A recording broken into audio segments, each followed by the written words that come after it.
Thanks, mate. Good morning. Thanks, Lano. Appreciate the intro. Appreciate being here too. Had a chance to play at this tournament 15 years ago, so to be back in a presenting capacity is a great honour, and I appreciate the offer from BA. Got our young fellas here from the Geelong 14s. They're going to help us out today on the floor, which is really cool. They all told me they're point guards though, so we'll see how this goes.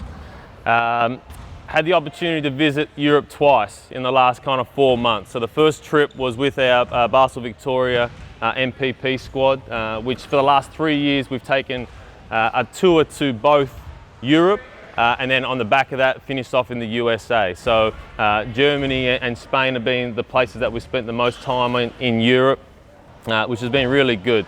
And there is value, I think, for our athletes moving forward to even spend more time in Europe as younger juniors as well. What they saw in the week to 10 days over there wasn't replicated in the US, and we don't see it often here either. So the notes are in there about who we visited and who we played against, but when we go over there, we try to play the under 17s or under 19s group at some of those bigger EuroLeague clubs that have those junior systems. So our athletes really benefited from it, and we had a great experience over there.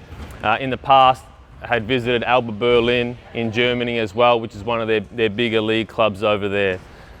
Earlier in the month, got a chance to go to Albert Schweitzer tournament in Germany. Awesome to see how our style contrasts with other styles around the world as well. And we'll show some sets on the floor as well from what we saw. Different teams running different kinds of actions that in 4 or 5 days of basketball here, you just haven't seen. Okay, and they use kind of funky little spots on the floor that we generally don't use in Australia. The US colleges and NBA teams now do use them, but it's just interesting to see the different spots on the floor that different European countries use to play out of. The Euro influence on the NBA, on page 1 in those notes, there's some stuff in there about just the European influence on the NBA recently. And I think it's just interesting to see that how the European system has impacted the NBA. Assist numbers are up, passes numbers are up, so teams are now statting passes in the NBA too, how many passes are being made per game, and that's a massive influence from Europe. And what's interesting is those NBA benches now have a ton of European influence coaches on them. So that's where the influence comes from. Just this week I read 2 articles that the Phoenix Suns and the Charlotte Hornets are going to interview European coaches for their head coaching positions, which again is how the NBA has shifted.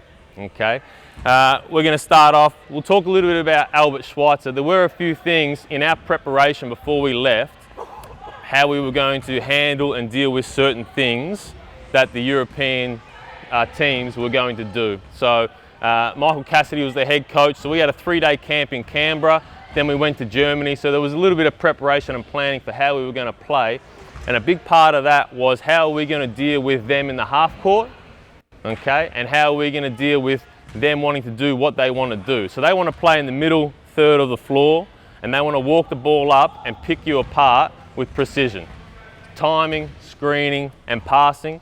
So we made the, not the decision, but we went with the philosophy of we've got to keep the ball out of the center of the floor as much as possible. That was the first one. And then the second one was we've got to be pretty diligent in our on-ball coverages. So how we're going to defend certain on-ball actions and how that we can build on that throughout the week. So we'll get the boys to set up. Let's set up that 1-2-2, guys, that we worked on at the foul line. We use the 1-2-2 press a lot through the week, and it was really to do nothing more than keep the ball out of the middle of the floor and pin it to the sideline. So off a made free throw, off dead balls, we would just do this, and we would trap a little bit out of it, but more so it was to get the ball across half court with 16 or 17, 18 seconds on the clock, so they didn't have a full 24 to work with, and then the ball out of the middle third, and hopefully in somebody who's not their traditional ball carrier as well. So if we had another guy for them having to operate from here who was not their traditional ball handler or point guard, we found that after that, organisation for the rest of the possession was completely different than if their primary ball handler had the ball. I'll talk a little bit about Italy in a second, but Italy ran a certain action, which I'll show, from the left-hand side of the floor 200 times. So we cut every game for the Italians in the lead up to our semi, and they ran a stagger action every single time from the left-hand side of the floor, without fail. So we said, well, what happens if they have to run that same play down the right-hand side of the floor? They just didn't do it. So the ball would be on the right-hand side of the floor. We'd use this extended pressure just to get the ball to this spot on the floor, and they could not run their stagger action. So instead of them being able to just execute from here, this guy would catch the ball and dribble all the way to the other side of the floor just to be able to run that set. So that's the kind of disruption we tried to cause in using this right here. And instead of having 18 seconds, they've now got 12 seconds, and the set would lose its effect. So all we were trying to do here, so if we're coming this way, guys, we're just trying to delay the ball. We had a flash middle, yeah, exactly like that. Both our second line here was a step behind the half court line. Freeze right there, Levi, you can reverse it again. And if the ball would get to right here, yep, from here, we're just matching up. We're just going to match up from there. We would go back to a man and back to a 2-3 zone, but we had a really flexible lineup. So we took a lot of guys that could defend the 2-3 and the 4, the 3-4 and the 5, the 1, the 2 and the 3. So as that ball got kicked over the top and we would match up, we'd match up with anybody. We'd match up with a 5 on a 2, so it might have been Froling or Dalton matching up on a 2, closing the ball out, and that's fine. As they would go through their possession, the guys we took away were super high IQ, so they would just switch back however they would switch back. So there was no confusion in the ball crossing the half court line and scrambling around to try and figure out who's got who. It was literally, you get the next guy, square the ball back up, and then if they would run a stagger or if they run a handoff, then we'll just switch back where we need to. This here was hugely successful for us just because of the two things. It just shortened the clock for them, and it kept the ball out of the middle of the floor. Okay, and really had a lot to do with how we were able to string consecutive stops together. We use the term sideline pin a lot, okay, and it's a dangerous one. Let's just bring the ball over here, guys. Yeah, Levi, you grab the ball right here.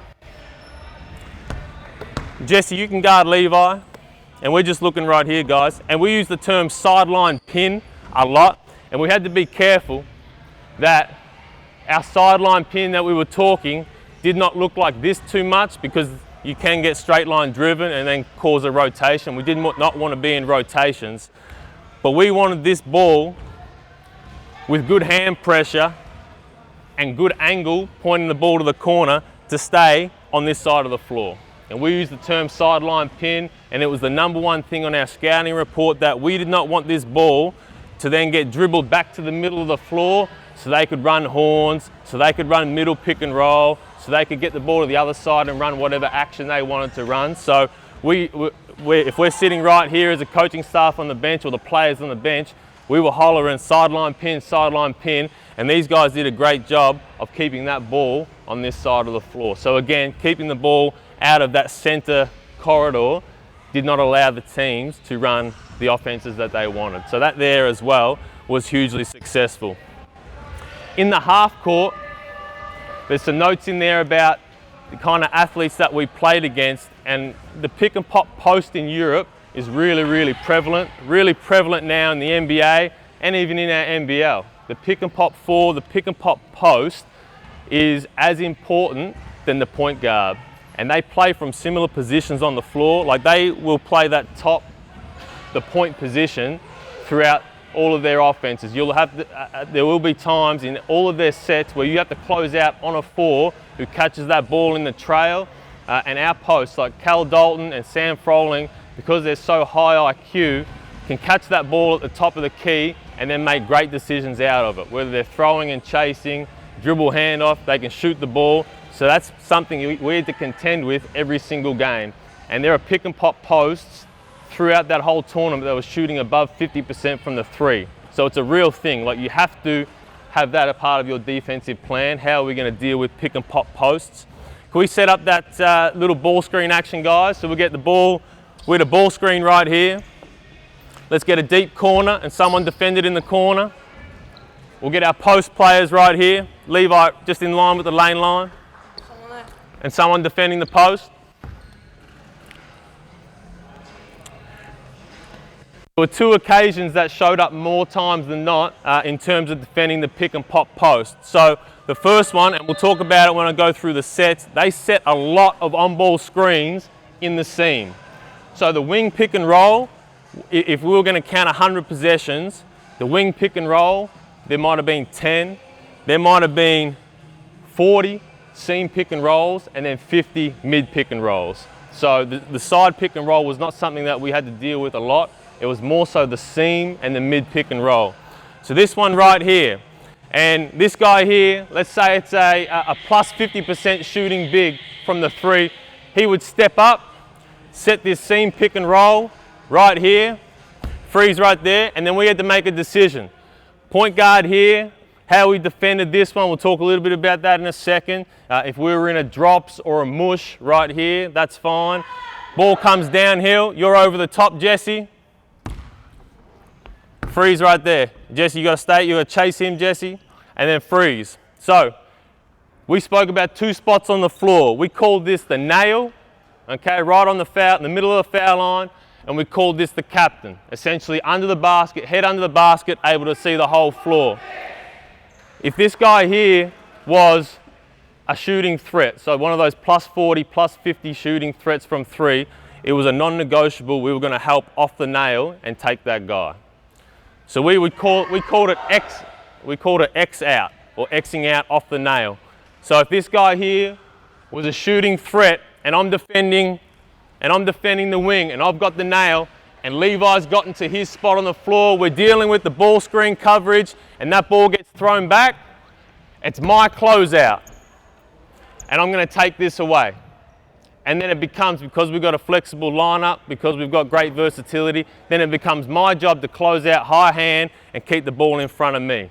Out of that, we would have rotated out. If that ball's going to move to the weak side, we would rotate out from the nail. He goes and closes out, and then we jump to the ball, and then we rotate out after that.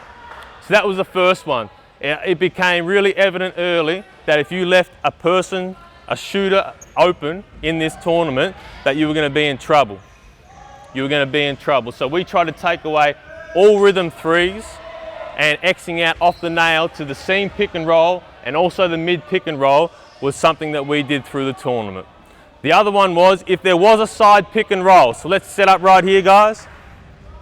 Let's get our on-ball screen right here. Let's get our offense and defense in the corner. Offense and defense on the wing. Other corner, guys. Yep. Let's get a defender right here.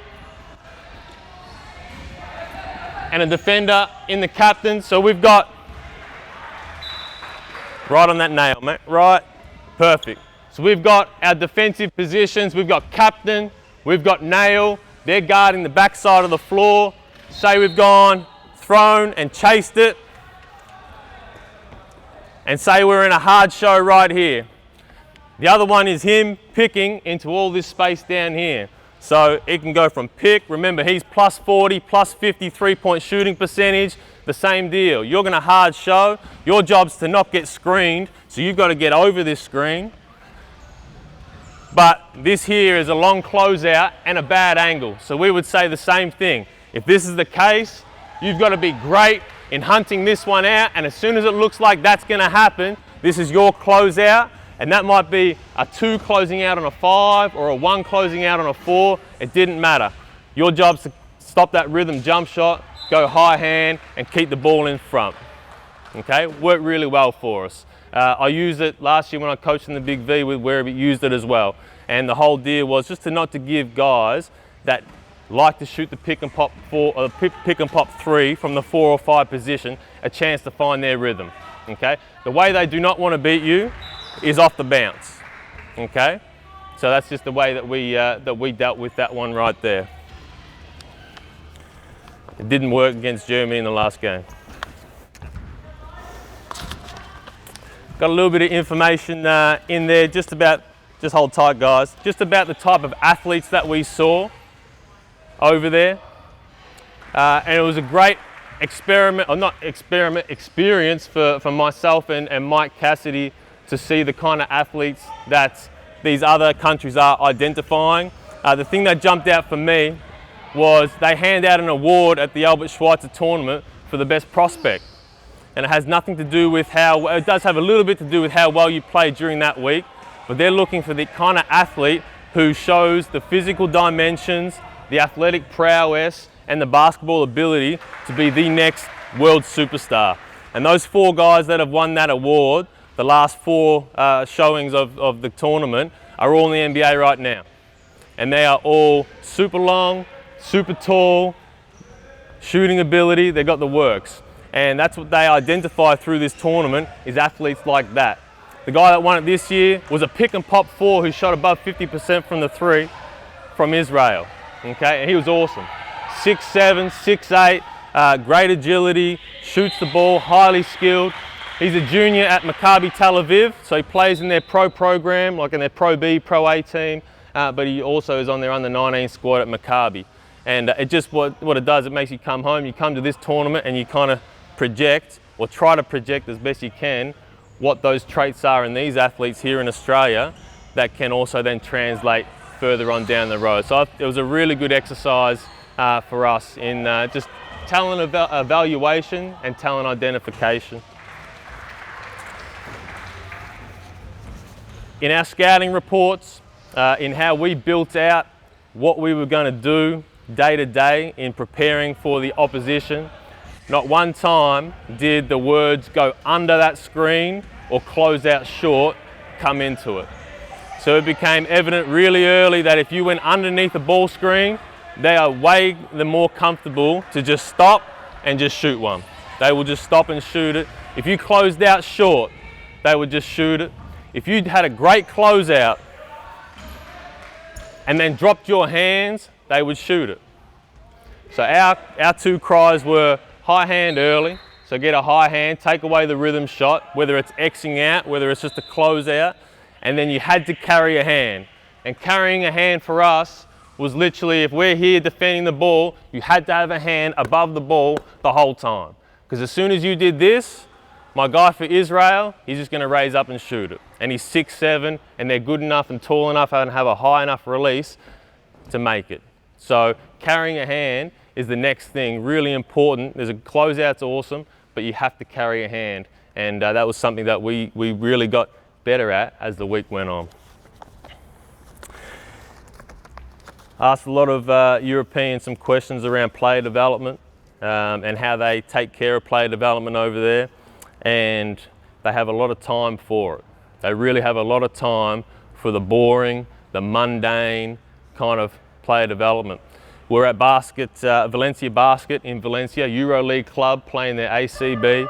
We finished playing the 19s, and then the young fellas came on the court afterwards. So we're talking under 8s, under 9s, under 10s, and they would have players from their men's and women's programs taking the workouts. And I've rolled through the State Basketball Centre on a Thursday afternoon when the domestic clubs come in. It looked nothing like that. And it was literally, they'd wheel the 8-foot baskets in, and you'd have one of the female pro or the male pro taking a group of under 12 kids, and they were practicing this for 20 minutes. Like, I kid you not, for 20 minutes they just spun the ball out, layup, layup, footwork, layup, reverse pivot, layup. And it was like you're just waiting for them to change the drill, and they just did not change the drill. And it's amazing. It does answer a lot of questions around how they become fundamental, and their patience for that kind of fundamental development is really interesting. How you mix that into your workouts for an under 14 cohort of kids, I think is really important.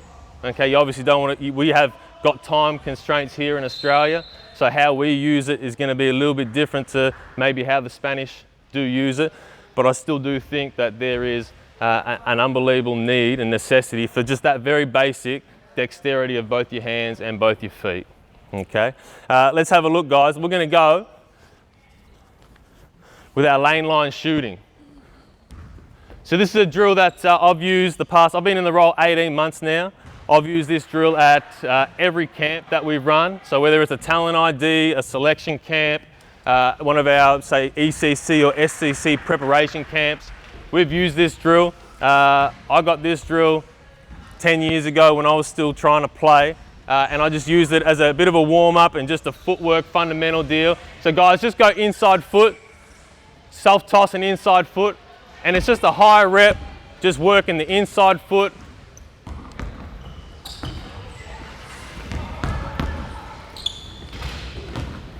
You can use it as a little fundamental warm-up. Guys get more comfortable with it. I like to go, say you stay the same side, make 30, and then change sides, work the other inside foot, make 30. Right there guys, hold it, go 2 foot stop, reverse pivot to the baseline. And then you change your footwork. 2 foot stop, reverse pivot to the baseline.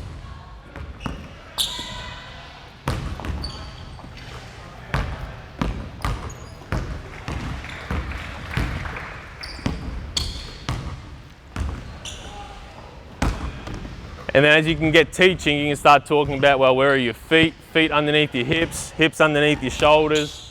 2 foot stops are now really important so that you can play both sides of the floor, both sides of your body. Good.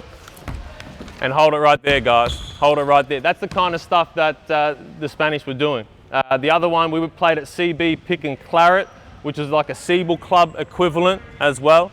They played 4-on-4 continuous for about 70 minutes on the girls' side. So it was an under 16, under 15 girls practice.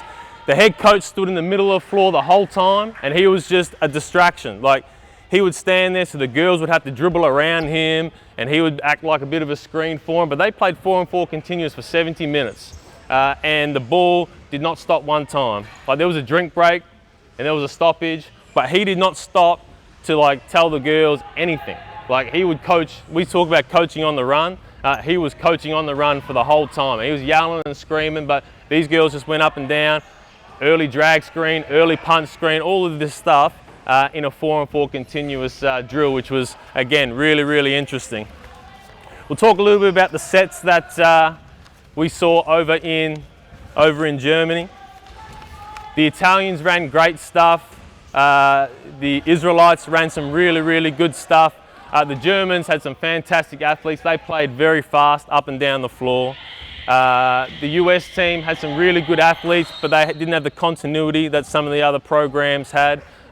Really awesome, and a big props to Adam and Mike up at the COE, how high IQ a group that we took in.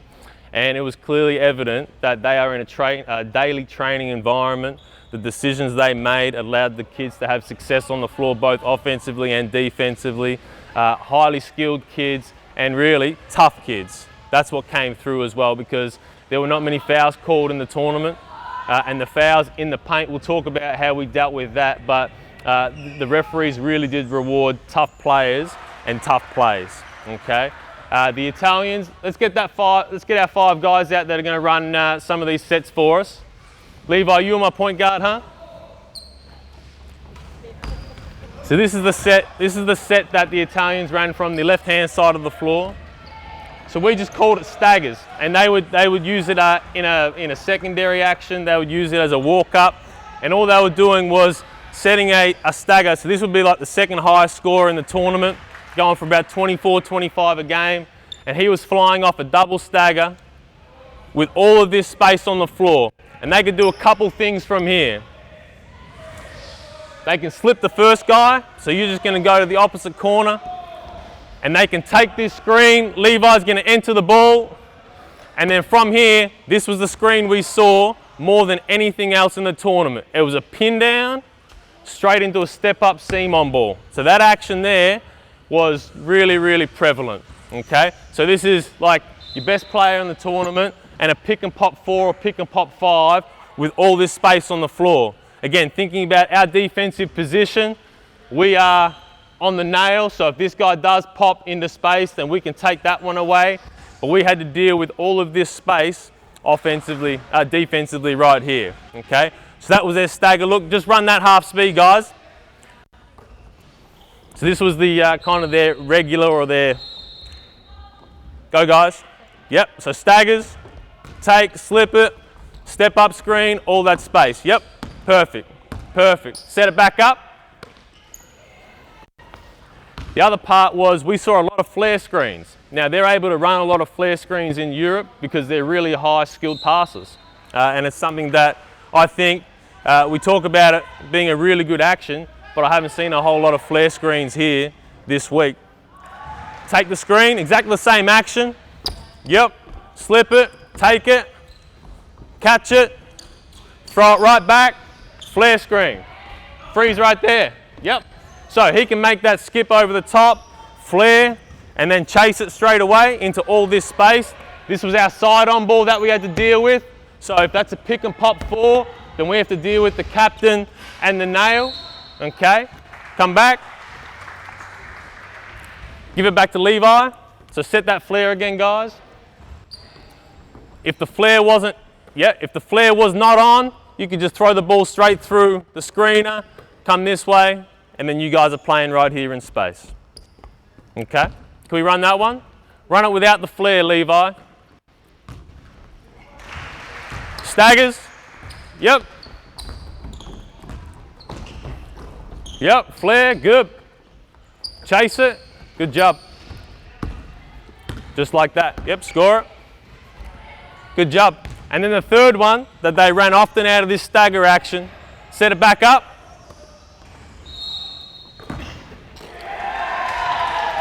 We called it cat.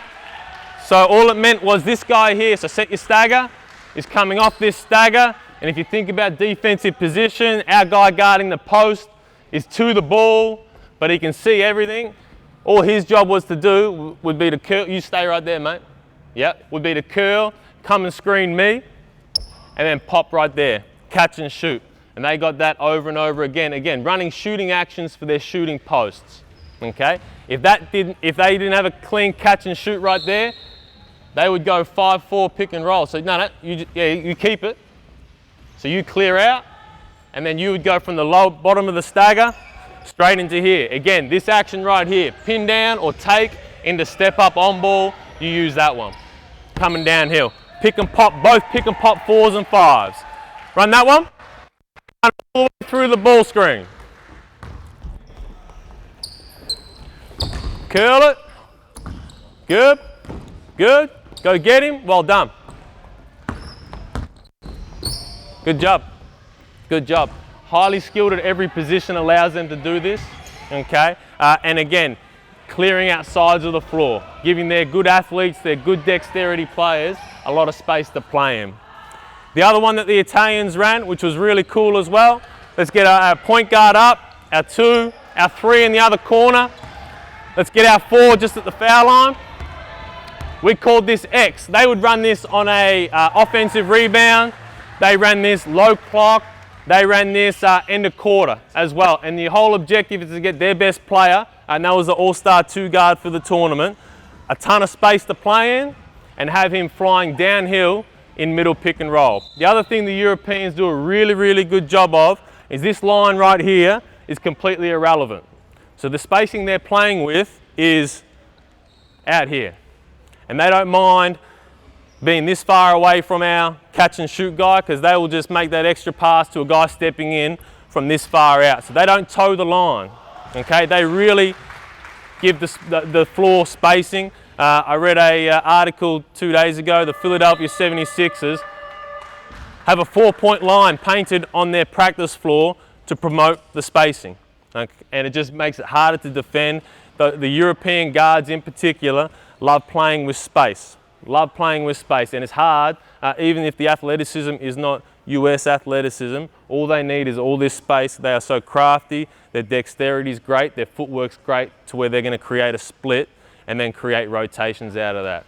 So we called this one X. Best player, all he's going to do is loop under the basket. They're setting a pin down right here at the baby foul line, under 12 foul line. You're flying off this one, you can go either side. Yeah, that side, Levi.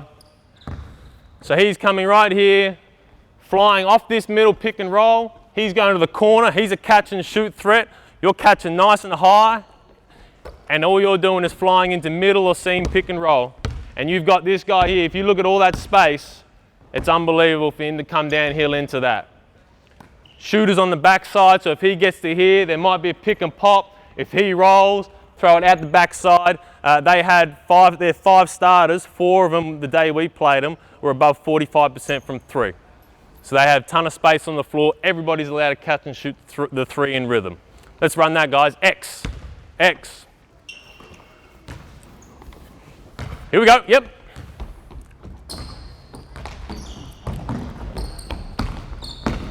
Good job. Oh, look at that. Good job, good job.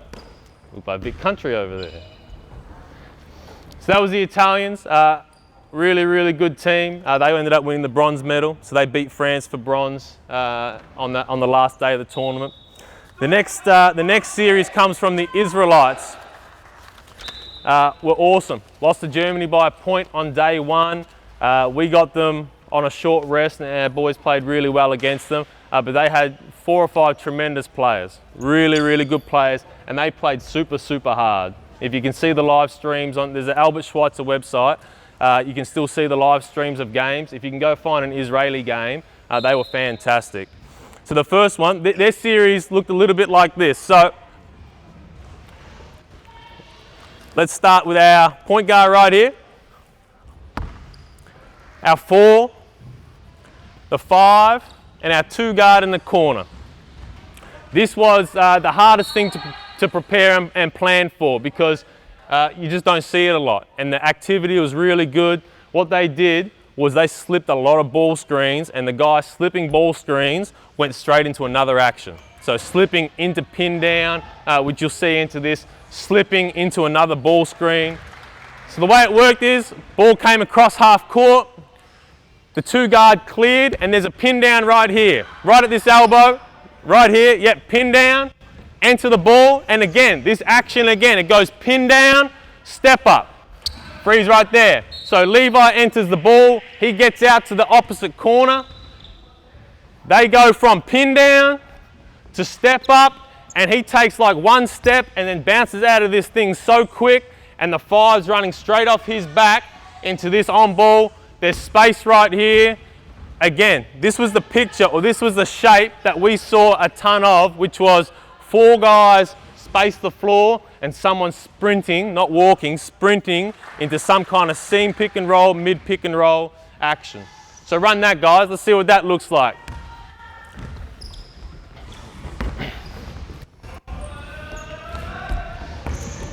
Pin down, good. Step up, slip, good job. All that space.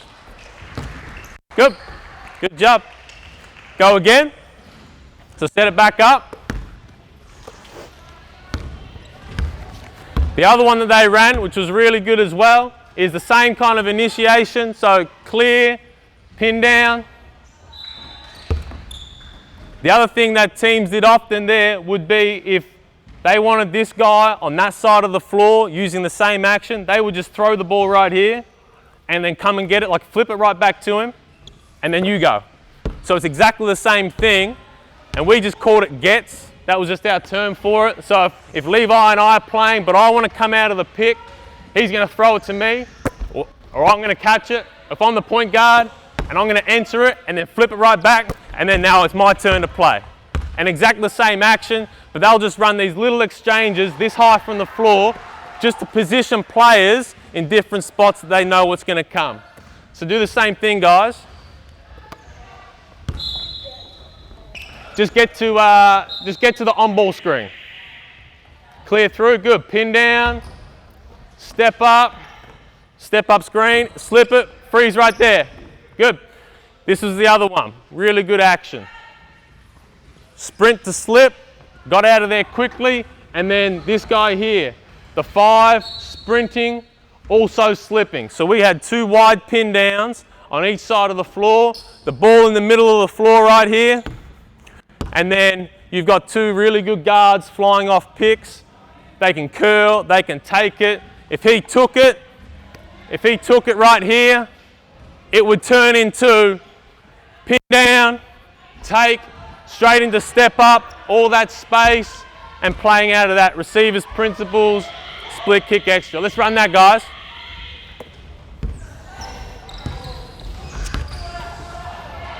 Yep. Good. Pin down, step up, slip. Good job. Slip, pin down, good. That's fine. Yeah, that's fine. Good. There we go. Good job. Good job. Good job. They were all a handful to deal with. All a handful. And again, the actions are really good. Their players were really good. So dealing with the skill set and dealing with the players, you can run all the action in the world. Their players were really good. And it did come down to a lot of the teams had really good players that could make plays. So taking away the action's really good, but there is still 8-9 seconds on the shot clock where it does become about who's the better player as well. So that was some of the sets. The Albert Schweitzer website has got live streams. Definitely go check it out. There's some really, really good games on there. Dealing with, we're away for 2.5 weeks. We had a 3-day camp in the lead up. What the guys at the COE do an awesome job of, and it's a great word, is they build habits into their athletes. And closing out, sprinting to screen, blow-bys, things like that, they're all habits that you want to build. So this here, like if I'm in pack position or help position, me closing out to the ball like this is as much a habit as me closing out to the ball like that. Like it's exactly the same thing. So you can either build the habit of high hand close out, hand on the ball, or you can build the habit of moving from help position. That's the same. So it's just the habit. Like what do you demand out of your players? What's acceptable to you? How much do you value closeouts or anything in particular? How you value that is really important because they'll do whatever you emphasize or what you stress is important to you. We stress that closing out of pack position because in the half court we were in pack line defense. We stress that the habit of closing out with a high hand was super important. It was really important. So what they do a great job of and emphasizing is the habits. And we use the 3-day camp, we use morning shoot-arounds, we use the practice games to build those habits. And we charted it, like we would go through a whole game and we would cut the film and we would chart how many times we had no hand up on a closeout. And it's amazing how many times it happens. But we charted it with the hope that as the week got longer, we would get better at it. And just making the athletes aware that this is the habit that we want to have success later in the week was really important for us. I spoke a little bit about the officiating earlier. They did not call many fouls for incidental contact. Like you had to play through contact, you had to be tough with the ball. What we found was if you drove into the lane and you jumped off 1 foot and you tried to throw a pass out the back, you might have got flattened. Like you might have just hit the floor. It was a foul in every other game. They were not blowing that foul. Okay, so we stressed the importance of getting 2 feet in the paint, coming to a 2-foot stop and making the extra pass out of that. So we encouraged our kids, and I'll show you a drill in a second, that if they're ever gonna get into the paint, it had to be tough, it had to be with a 2-foot stop, and it had to be some kind of 2-foot stop to where you could then survey the floor and make the pass out of it. And they encouraged that in their daily training environment up in Canberra, and we just carried it on with us. So let's set up our quick swing drill, guys. We did this as a little warm-up or a little shooting warm-up nearly every day in our shoot-arounds. Everyone jump in a line. Yep, I need a ball. Give me one. That's all right. Here we go, balance the lines up. Line at the top. Yep, that's good. So we had 2 cues or 2 key words. The first one was wood chop. So we use the term wood chop when talking about transferring the ball from one side of your body to the other. And the second one was 2-foot stop. So a wood chop would help us get the ball from spot to spot that we needed. and a 2-foot stop just helped us come to a better stop on the floor, take a bit of contact, play through some hand slaps, and get the ball to the next person. So we called this quick swing. I've run this with a lot of my teams too.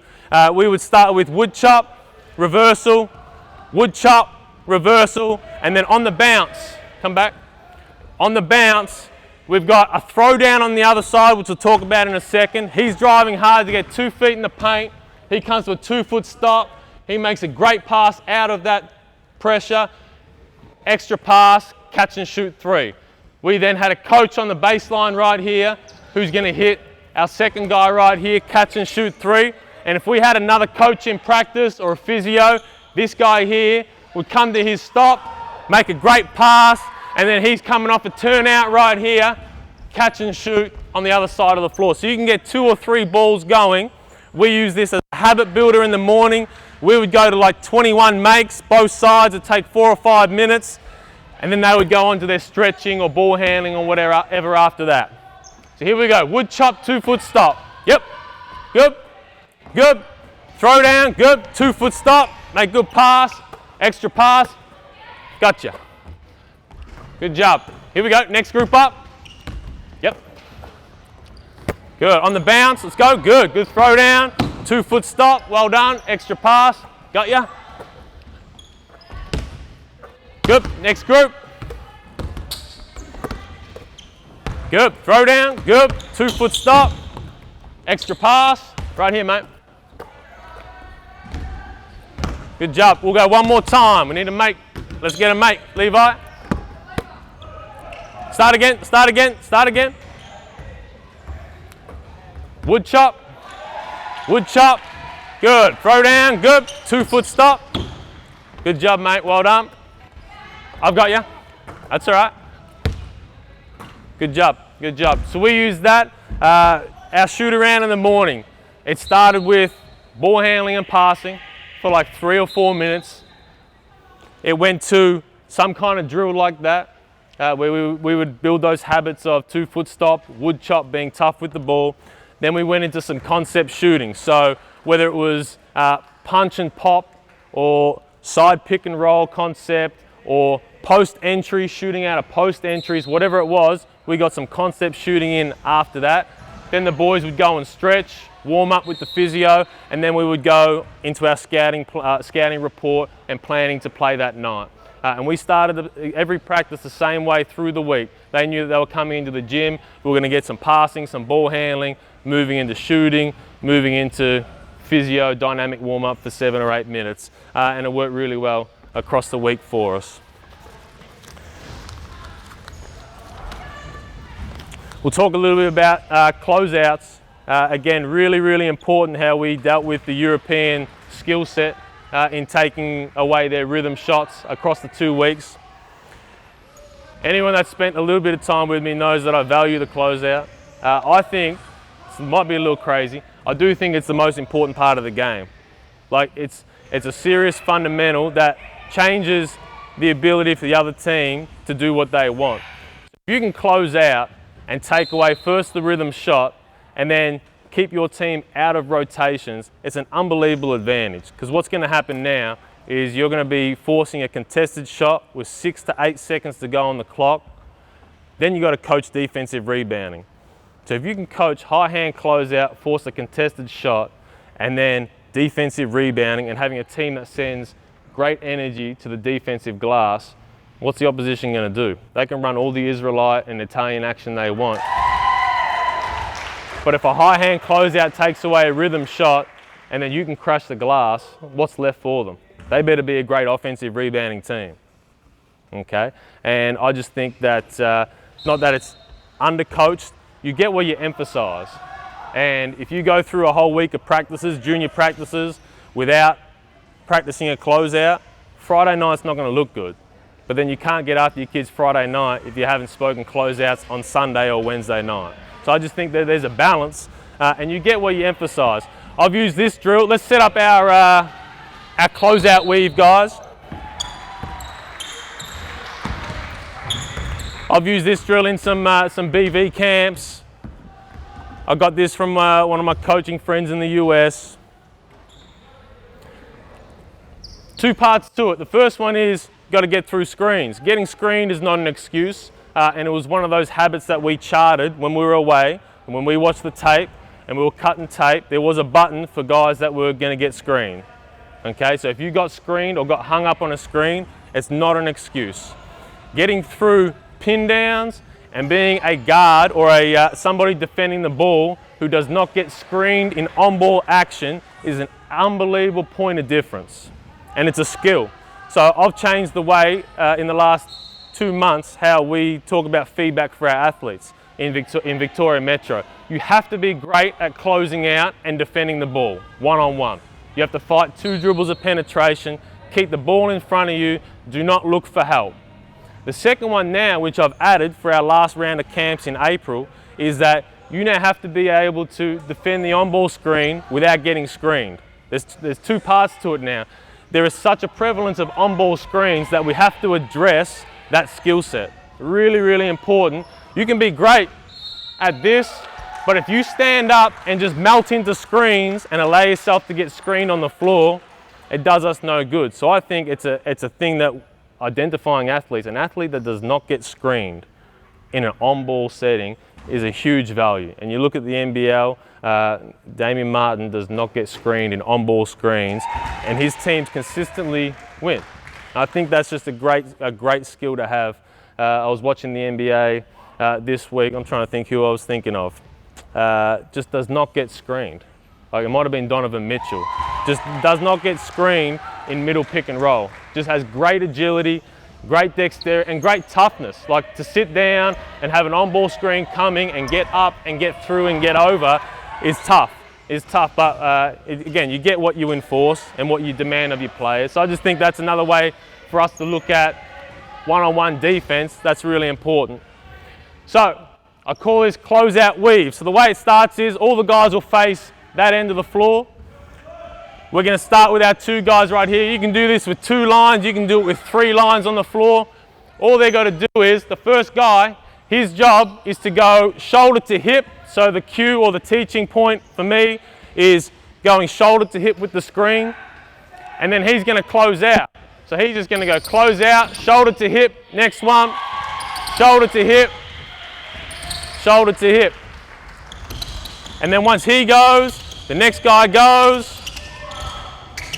Good. And then bring it back, guys. So space out again. Space out again. Again, it's a fundamental builder. It's a habit builder. You get what you emphasize. Bring it back, guys. You can come back this way. Just stay right there. You can, just work from the back of the line. Ready? Shoulder to hip. Go. High hand close out. Good. High hand close out. Good job. High hand close out. All the way through.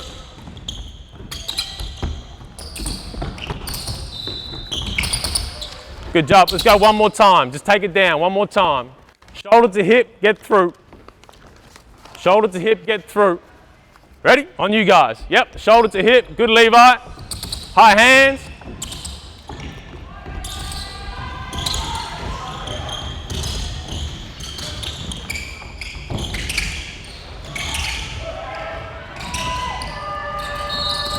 Good job. Good job. Good job. And just walk back, guys. Just walk back. I start off all our camps in Metro with closeouts. We warm up.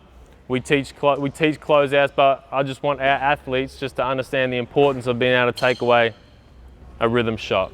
And again, I'm not doing it for 20 minutes. Like, it's, day 1 of camp, we do it for 3 minutes. Day 2 of camp, we do it for 5 minutes. Like, it's just little bits of fundamental just to build the habits in the athletes, and that's it. And then you can start to demand it. Once you instill it, then you can start to demand it.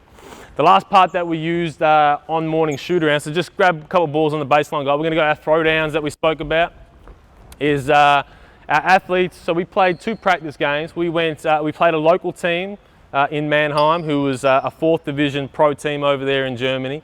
And we played Argentina on the night before the tournament started, just as practice games in Mannheim. And our guys struggled a little bit early with 2 things. The first one was screening, and just setting screens. So we did get called for a lot of illegal screens, just anxious and not coming to a good stop and then getting out of the screen. And the second one was traveling. So in both the practice games, we would have had 8 or 9, 10 travel calls, just with our guys catching and just either leaving without bouncing the ball or using this crossover step without bouncing the ball. And the Europeans are just hot on it. Like it's illegal over there. You have to use what they teach up in Canberra, and I'm sure a lot of states do as well, is the throwdown. And again, just building fundamental habits in shoot-arounds and practices in the lead-up. We would split ends. Like I'd take the posts and Mike would take the guards or vice versa. And we just went with, prior to even stretching on the day, is just, right here, mate. You're good. You'll be the first guy up right here. Is just 2-foot stop, reverse pivot, throw down to the middle of the floor, finish over the top. Both ways, and then we'll show that one right now, and then we'll show how we dealt with the guards as well.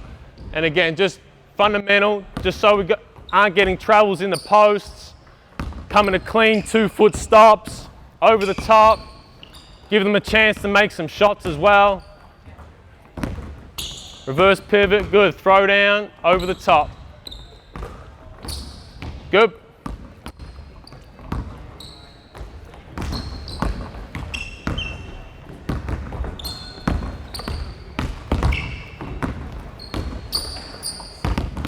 Reverse pivot. Good job. Good job. Last one. Score it, Jesse. Good job. And then we would go on the guard side. So let's get our balls out the top in the seam.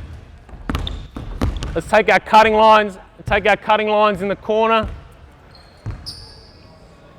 Again, first 2 or 3 minutes of practice, just building fundamentals. We could go with a sprint up out of the corner, catch it 2 foot, throw down baseline side, work on finishes, work on pull-up jumpers, just trying to build the habit that we don't want to travel when we catch. Let's see it, guys. Yep. 2 foot stop, throw down. Good. Next guy up. Sprint up out of the corner. Good job. 2 foot stop, throw down baseline. Good. Sprint up, Jesse. Throw down. Good job, mate.